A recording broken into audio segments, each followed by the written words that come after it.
Today we're talking about the homepage of your freelance website and everything that it must have to convert site visitors into new clients. Let's get started.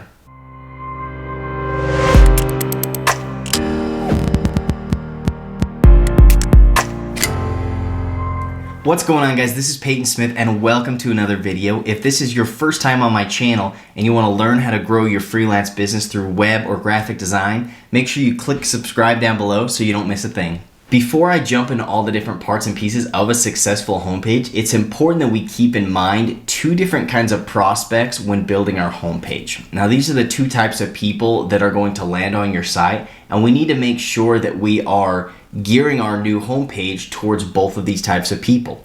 The first type are those that are in a position to buy right now.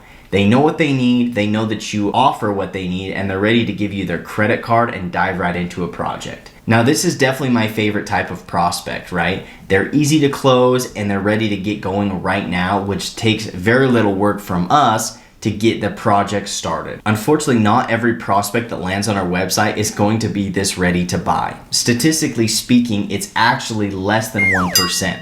The second type of prospect makes up the other 99%, and these are those that aren't ready to buy right now, but they're in hunt mode. And this means that they may not be ready to buy today or this week or even this month, but they are researching to decide who is the best fit for what they need. They're going to be on your website trying to determine if you offer what they need, if you're someone that can be trusted, and if you're going to be the best fit to help them reach their goals. Now, with that being said, I want to jump into my homepage and show you how we can cater this homepage to both the 1% that are ready to buy right now and the 99% that may be ready to buy somewhere down the road. Now, before we jump into my website, I would just like to preface that my website design and content layout has taken inspiration from a lot of different other websites and experts, and this is one of the best ways to succeed. If you don't know where to start, find a couple different people that are doing it well and replicate that and then give it your own style.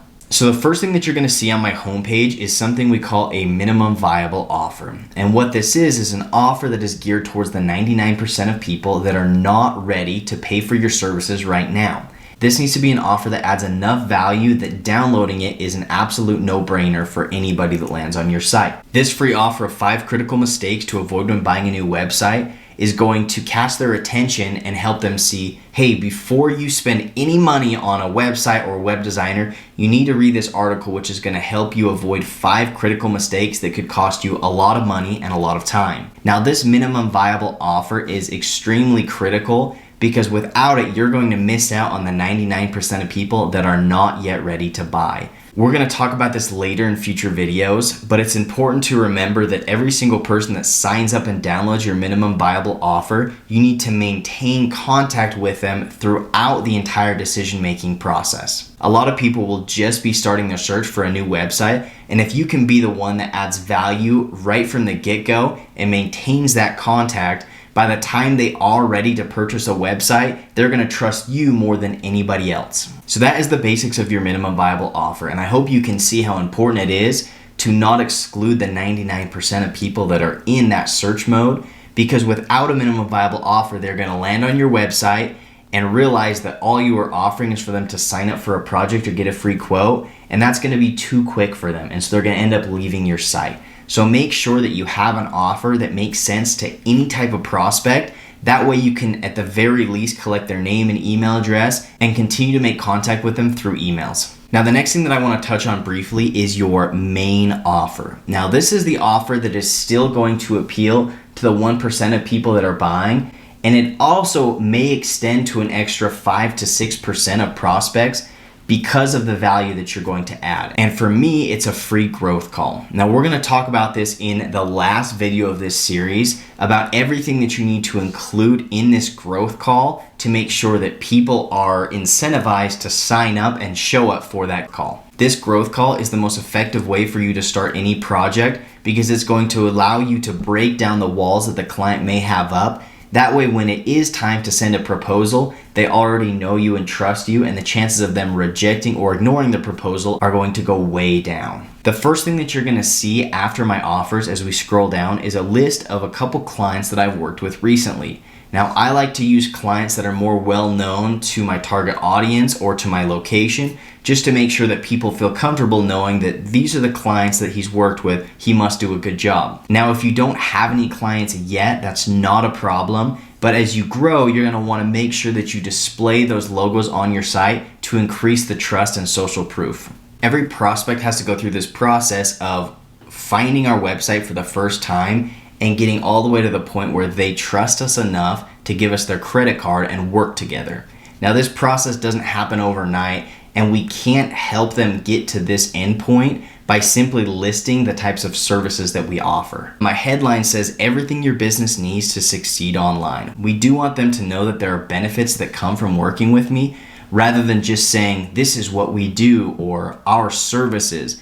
That talks about me rather than talking about what the client needs. It's important that we point out all of the pain points that they might be feeling and really help them know that we understand their situation. This helps us point out the benefits of working with us rather than just the features that we offer. I immediately jumped down into a graphic and a couple statistics that show them the increase in site conversions, the increase in traffic, and also the increase in online reviews. These types of statistics help people understand the benefits that will come directly from working with me. Now that we've highlighted more of the results that they're going to get by working with me, we want to bring things right back to the social proof to build more trust. And so I use a carousel to highlight a couple of reviews from my clients to help them understand that I've worked with a variety of different businesses and I've done a great job. My next section goes back and highlights even more benefits of working with me. The heading says generate revenue, which is the primary purpose that anybody is going to be looking for a new website.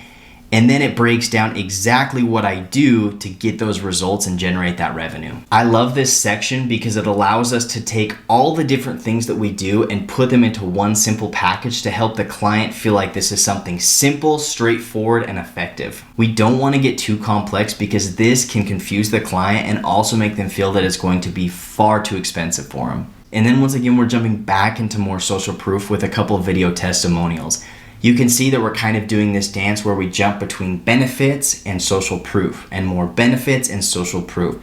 And as we do this, we're helping them along this prospect's journey and getting them closer and closer to trusting us enough to hop on a growth call. And it's at this point that we're going to hit them with that strong call to action again, offering to schedule a growth call. You can see here that I break down that it's just a 30-minute phone call. There's no pressure, and it's going to be packed full of $1,000 worth of value. This makes scheduling this growth call seem like a complete no-brainer. Just below that, we want to make sure to highlight our minimum viable offer again, because there's a very good chance that they've gone through this entire process and they're still not quite ready to hop on the phone with me, and we can still capture their information to maintain contact with them. As you scroll down, you'll see that I have a brief frequently asked questions section. And this is one of my favorite ways to overcome objections. There's a very good chance that as they've scrolled all the way down your website, they still have questions or concerns. And these frequently asked questions are going to allow you to overcome those objections and answer any questions that they might have. And oftentimes people will find the answer to their question and then scroll back up and schedule their free growth call. Remember in these frequently asked questions that you are constantly selling your services and the benefits that come with those services. Don't fall into focusing on me, and what I do, and always focus on the prospect and the benefits and the goals that you can achieve for them. At the very end, you can see I've got my last little bit of social proof, and I can't emphasize enough how important that is. If you don't have any social proof yet, do not worry. This will come with time. When I first started, I didn't have any social proof. I didn't have any reviews, any testimonials, any highlights or features, and that is okay. You can still land new clients without it.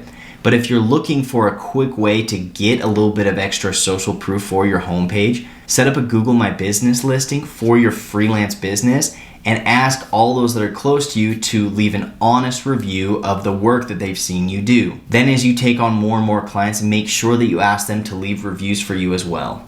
Now I'm going to save you the time of going over my footer and my menu and any of the design aspects. At the end of all this, you need to remember just two things: the benefits that the client will receive by working with you and the social proof coming from others that have worked with you. These two things will take a complete stranger and get them to the point where they are ready to hop on a call with you faster than anything else. And I promise you that once you can get on one of these free growth calls, it is going to be a million times easier to close that person as a client once you start developing a relationship and bringing value to their business completely free. They're going to want to work with you more than anybody else. That's it for this video, guys. If you have any questions, please comment down below and I'll be quick to respond. Also, so you don't miss the coming videos, make sure you click subscribe down below. We're going to be talking about your about page, your services page, and most importantly, your offer page. And I'm going to be running you through everything that you need to have on there to be scheduling new growth calls each and every day and converting new clients like clockwork. We'll see you there.